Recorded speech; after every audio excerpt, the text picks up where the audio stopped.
I want to thank everyone for coming.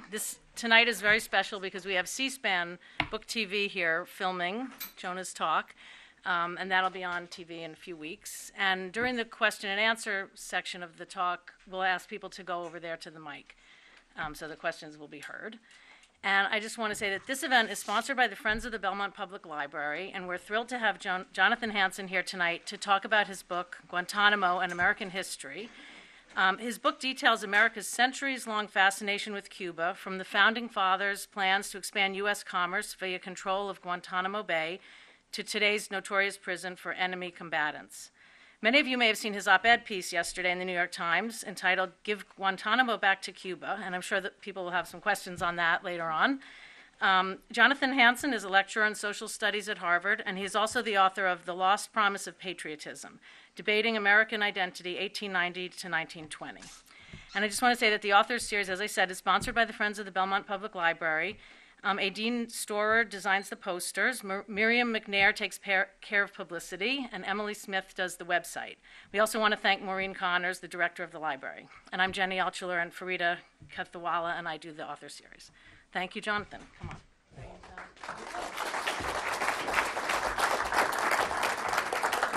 on. Thank you, Jenny. I want to begin with a heartfelt thanks to the Friends of Belmont Library for inviting me to speak to you guys tonight. It's wonderful to be in the company of people who like books, people who appreciate the gift that is a book. Not to say that my book is a gift, only to say that book lovers appear to be a fairly endangered species. So thanks to Jenny, thanks to C-SPAN, thanks to Belmont, finally thanks to all of you for turning out on what is a school night. It's nice to be among friends and friends of friends and maybe friends to be. Although friendship, of course, doesn't imply agreement. I look forward to questions, comments, criticisms at the end. Come to think of it, skeptics, naysayers, enemies are welcome too. This is, after all, a public library. I begin with a riddle.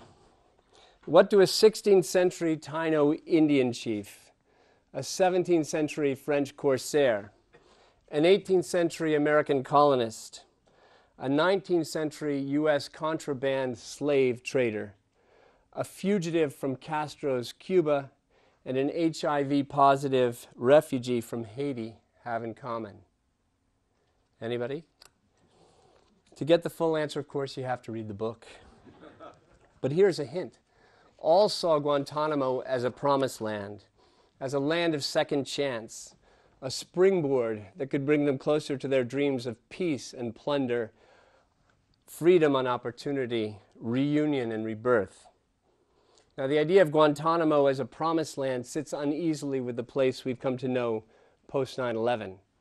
And this evening, I'll try to illustrate that claim by telling the story of one of the characters from that opening riddle, the 18th century American colonist, in this case, Lawrence Washington, half-brother to more famous George. But first, I want to be sure to slake the appetites of those who turned out tonight expecting to hear something about post-9/11 Guantanamo, for that, too, is a critical part of the book. Perhaps like many here today, I became interested in Guantanamo in the spring 2004, when the Guantanamo and Abu Ghraib scandals were breaking over the media. As a U.S. historian interested in the political, legal, and moral boundaries of states, I was curious about a place thought to be beyond the reach of Cuban, U.S., and international law. For you may remember that in the aftermath of 9/11, the Bush administration defended the denial of constitutional protections to the Guantanamo detainees on the grounds that Guantanamo was simultaneously sovereign territory of Cuba and hence outside U.S. constitutional jurisdiction. And yet at the same time, within the special maritime and territorial jurisdiction of the United States, hence beyond the reach of international torture prohibitions.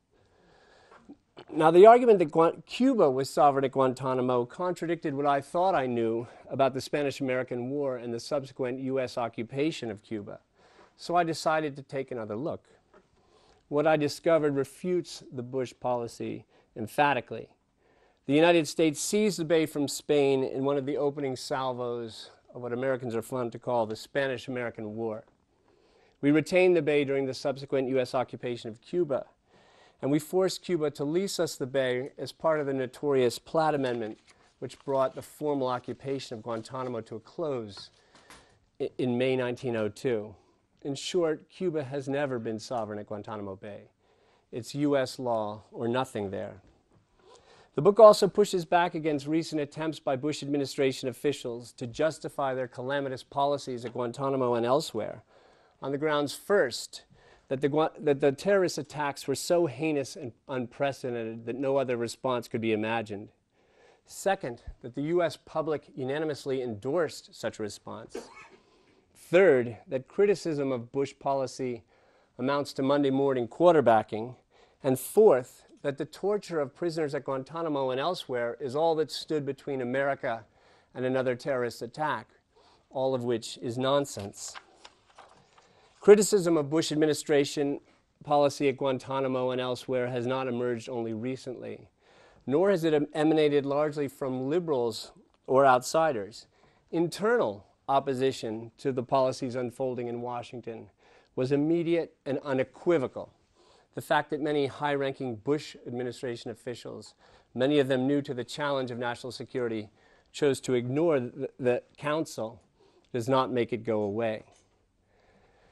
Well then, if a unanimous call to protect Americans at any cost did not drive U.S. detention and interrogation policies at Guantanamo, what did? I think there are many ways to explain the debacle, but all of them coalesce around the politicization of national security policy at the expense of expertise, anti-intellectualism in American life. A leading authority on torture insists that democracies succumb to torture when military influence overwhelms civilian political institutions. But in the case of Guantanamo, the reverse seems to be the case. The torture and abuse that occurred there is attributable to the transfer of national security policy out of the hands of seasoned military and national security experts into the clutches of an intimate group of political ideologues. Think Dick Cheney, Donald Rumsfeld, David Addington, Douglas Feith, and John Yoo.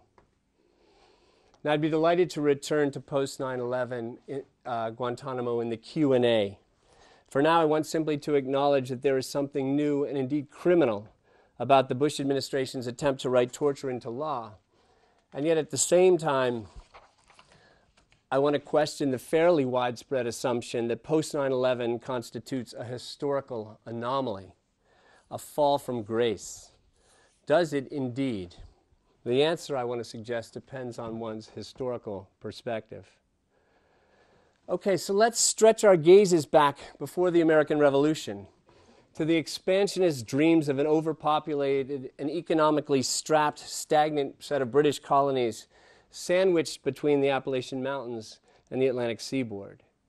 For only by beginning at the beginning can we truly understand Guantanamo's abiding presence in the United States history for what it is, namely a product of the nation's liberal political economy. That is, its universal moral and political aspirations on the one hand, and its unslakable appetite for land, labor, resources, and markets on the other. Now, to be sure, our liberalism makes us generous. Anybody can be a part of this great American Republican experiment, at least in theory. Yet at the same time, our liberalism makes us presumptuous, often predatory. What's good for us is good for you, whether you like it or not. That paradox is visible in America's conquest of North America. It's there in our interaction with Latin American states.